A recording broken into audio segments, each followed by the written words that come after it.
In this video, I want to give you a tier list of the best and worst nightclubs to go to in Las Vegas. I've lived in Las Vegas for over a year and I've got well acquainted with the scene here. I'm actually in a nightclub, Marquee, now to give you a little bit of credibility. And there actually is a tier list. Most tourists, I found, they have no idea, which is surprising, but I guess they're not tapped into the scene here, so they don't know what nightclub to go to, or day club, or whatever. And so they assume, or they think that it's an equal tier list, or it's a big question mark. They have no idea. So what exactly is good, what is bad? Well, typically, there's a few factors. The biggest factor, or one of the biggest, is headliners. What DJ is playing at what nightclub every night? That's one of the factors, and because of that, it can vary by the night. Now, on Fridays and Saturdays, those are big nights where most tourists come in. Those are going to be the biggest nights and where all the nightclubs are open. If you're going any other industry night, which is Sunday to Thursday, then usually only one club is open, maybe two, and therefore it's pretty obvious which one to go to. There's only one that's open. But on Friday and Saturdays especially, they're all open, so that's really where you have to care about this. So first off, headliners. It's usually pretty obvious, you know.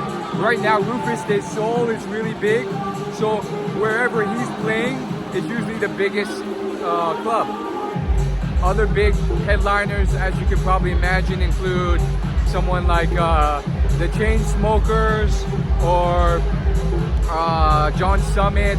A lot of EDM is really big right now. You might be, another common question I guess, what about hip hop? Well, usually the big hip hop names like Lil Wayne or T-Pain, they don't draw as big a crowd as you might expect. Still draw a big crowd, but you know, usually the biggest, hardest to get in places, it's usually like Chainsmokers, Marshmello, these type of artists. And there's tiers to DJs too. So like a Steve Aoki or DJ Pauly D, that's like mid-tier. They're not gonna draw like the biggest, hottest crowds, most attractive girls. So another way you can tell is literally just by, you know, going to a bunch of promoters and then asking, and they'll give you like a list and they'll tell you like, this one's gonna cost the most for you to get into. You're gonna have to pay $200 as a man. That's a sign that this is probably the S tier or A tier place to go that night. And usually that's because of the headliner. But also there are other factors too. So headliners aside, there is kind of a hierarchy in place if you put aside who's playing. And that goes, XS is S tier. So XS, which is at the win. And then right under there, there's a bunch of A tiers. You could put Omnia in there. You could put Hakkasan in there. And you could put Zook in there. And then under there is kind of like the B plus tiers. That's something like a Marquee. Although, you know, like I said, they can fluctuate depending on who's headlining that night. You can put Marquee in the B plus tier. You can put something like Live. You can put something like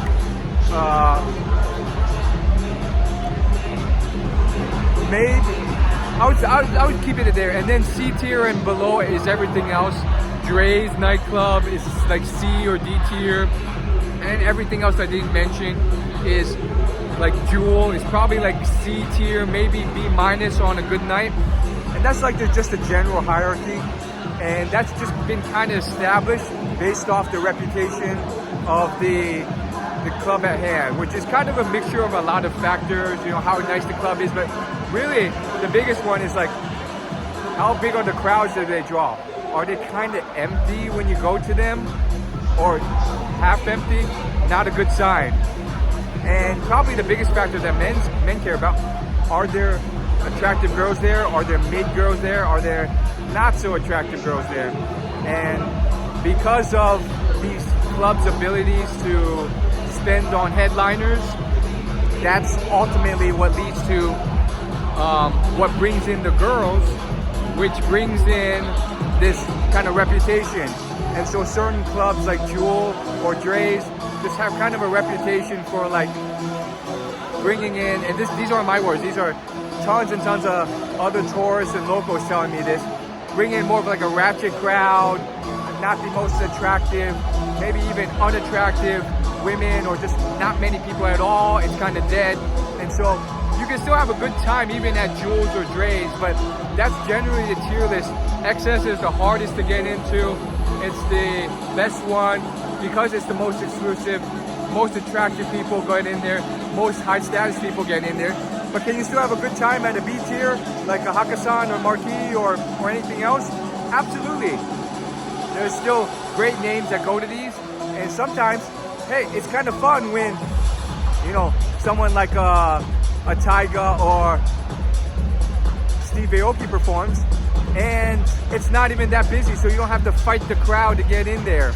So that's essentially the tier list. Hopefully it helped you, and I would say, you know, check who's playing that night, and then you can almost kind of feel it out. You can also hop. So if you come to a place and it's kind of dead, you can hop. Well, it depends, you know, it depends on if you're a guy or a girl. Girls get more leeway. Guys, like, I think depending on the club, you may have to get in by 11 or 12.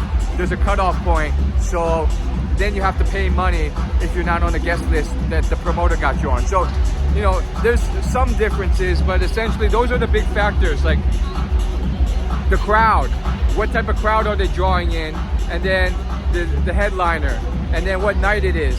And then last but not least, I just want to, you know, touch briefly also on why XS has remained #1 despite like Liv opening up recently with the Fountain Blue and Liv being such a big name in Miami. Why are they still kind of like C to B tier right now?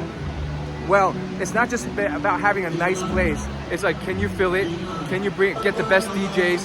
Can you bring in the most attractive girls, the most high status people? And when people go there, does it look empty or half empty, or is it popping? And unfortunately, Liv, when the times I've been there, have been kind of empty-ish, even though it's brand new and nice. And with XS, they've been what's called a loss leader. So the hotel that is attached to is not scared of losing money in a particular month and outspending the others to bring in the best DJs, to bring in the best crowd, because it wants to maintain that #1 status, S tier. So that's the gist of it. I've been to all of them, been to XS a lot, been to all of them, and that hopefully it helps if you're here on vacation.